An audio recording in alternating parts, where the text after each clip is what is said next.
JBN, we keep you informed. I am Michelle Jones, and in the news, sound system selector shot dead, woman injured in Clarendon. A sound system selector was shot dead, and a woman shot and injured at a shop in Hayesfield District, Clarendon, on Christmas Day. The deceased has been identified as 23-year-old Michael Francis of Hayesfield. Police reports are that about 3 p.m., Francis and a woman were among patrons at a shop in the community when armed men traveling in a motor vehicle pounced upon them. The gunmen opened fire at the patrons before fleeing the area in the waiting vehicle. Francis and the woman were later found suffering from gunshot wounds. They were taken to hospital, where Francis was pronounced dead and the woman was admitted for treatment. A motive for the shooting incident has not yet been ascertained by investigators. St. Catherine man suspected drowned in Rio Grande, Portland. A St. Catherine man is suspected to have drowned in the Rio Grande in Portland on Boxing Day. He has been identified as 20-year-old Delroy Wilson of Little Lane in Central Village, St. Catherine. According to reports, Wilson got into difficulty while swimming in the popular river.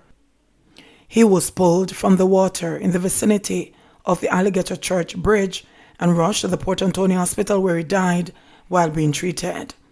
Jamaica records 39 new cases of COVID-19, 1 death. Jamaica recorded 39 new cases of COVID-19 and 1 death as a result of the virus yesterday. This brings the total number of confirmed cases to 12,723. Of the 39 new cases, there were 23 males and 16 females, with ages ranging from 2 years to 87 years.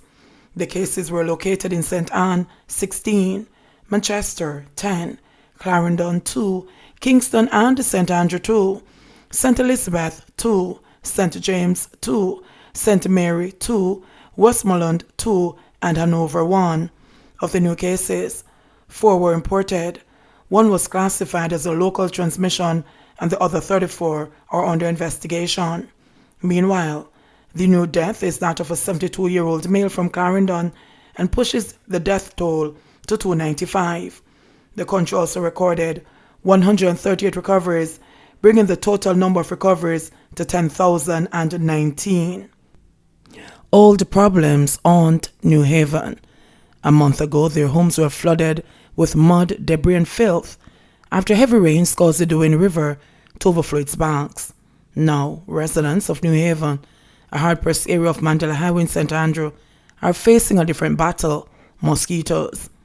They are the nightly pest that now plague the community as floodwaters recede, leaving debris, puddles of sewage, and a ravenous battle between tiki-tiki fish and mosquito eggs.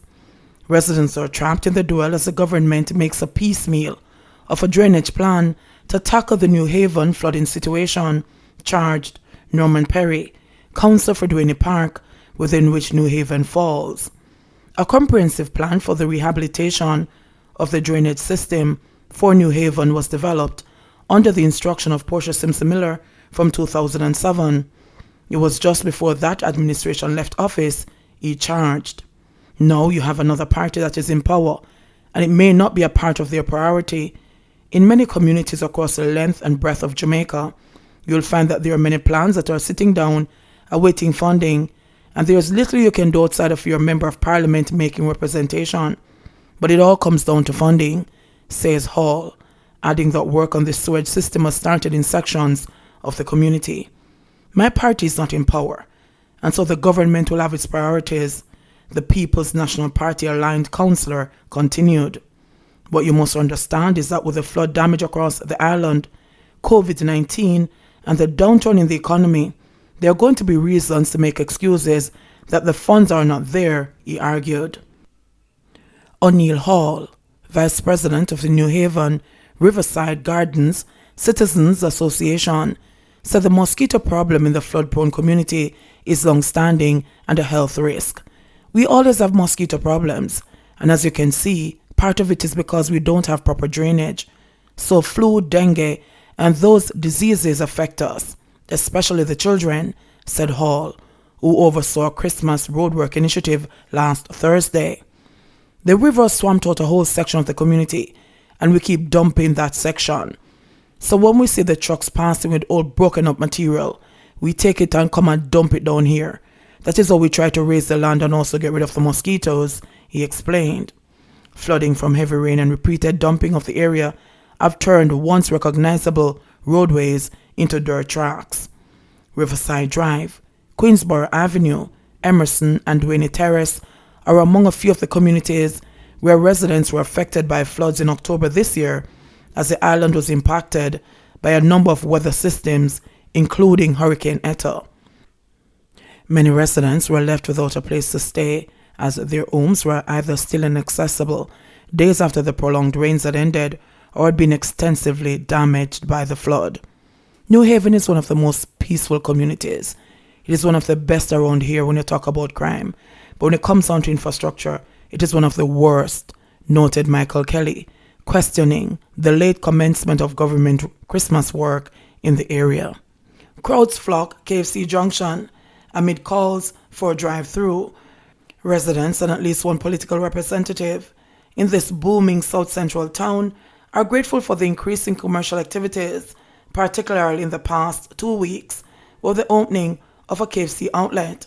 There is, however, great concern that the lack of a drive-through has resulted in crowding as customers flock the restaurant daily and disregard physical distancing guidelines. Guidance counselor at BB Koch High School, Sandra Edwards, said that a drive-through is well needed for crowd control. KFC Junction is a welcoming idea. We have been longing for KFC Junction for years. My biggest concern is the crowd control with the rising COVID cases. It is a constant crowd there. Once it opens right through until it closes, the crowd is constant and people are not social distancing, she said. One of the good things that I see they do is that they sanitize frequently inside. I think a drive-thru would minimize the crowd that is there and would give easy access to people who don't want to be a part of the crowd. I think not having a drive-thru deters some people from going there also, she added. Brand manager at Restaurants of Jamaica, ROJ, operators of the KFC franchise, Andrea Roper, in responding to questions asked, said there were no immediate plans for a drive-thru. KFC Junction is equipped with a full lobby area where customers can purchase carry-out meals, as well as a dining section, which will be operational once the government COVID-19 protocols permit this. Although there are no immediate plans for a drive-thru at KFC Junction, customers can take advantage of KFC's carry-out option and still enjoy the full KFC experience, he said. We make every effort to enforce all COVID-19 protocols at KFC Junction and at all ROJ restaurants. The support has been overwhelming as expected. We're happy to finally be able to service the Junction community and the surrounding communities in time for the festive season and beyond, Roper added. Councillor for the Junction Division in the St. Elizabeth Municipal Corporation, Setani Holness, said the fast food restaurant was booming in the town. The drive-thru is highly critical at this time. There's a crowding problem there in terms of the line, because there's no control. There's nobody to say social distancing. The long line is a challenge, because since it opened, the KFC outlet is booming, and is something which I predicted, he said. I told Tina Matalon that it is the best choice they ever made in terms of KFC anywhere in Jamaica, because the people from the southern side of the parish love KFC dearly, he added. He's urging ROJ to negotiate with the owner of a property which neighbors KFC to build a drive-thru. He disclosed that more commercial buildings are set for construction. As KFC opens in the morning, the line is there, so it is highly critical. We welcome KFC wholeheartedly on the southern side, and we are glad that they took the decision to invest here. There are other establishments that will follow because this town of Junction is developing fast, he said. 9 new plazas have been built in recent months, and based on what I'm hearing, another 5 to 6 are coming pretty soon, he added. With increased business comes traffic congestion, which Holness believes can be controlled by a traffic light for the town. If you come into Junction, you can hardly get through the town, and that is the reason for many years I've been calling for a traffic light in the town of Junction to sort of regulate the traffic. so that the commuters can move more freely, he said. The congestion in the town right now is posing a challenge, where the intersection is to turn to districts like Bull Savannah. There's a challenge right there because you have a three-way road right there, he continued. Wholeness to this cause for the traffic light have been ignored. I've been calling for a traffic light to be placed there for the past 10 years, especially with KFC. It means that we have more traffic coming into the town because people from as far as Alligator Pond find it easier to come to Junction than to go to Mandeville or Santa Cruz, he added. JBN, we keep you informed. Please remember to subscribe, like, share, leave us a comment and click the notification bell to receive our daily news items.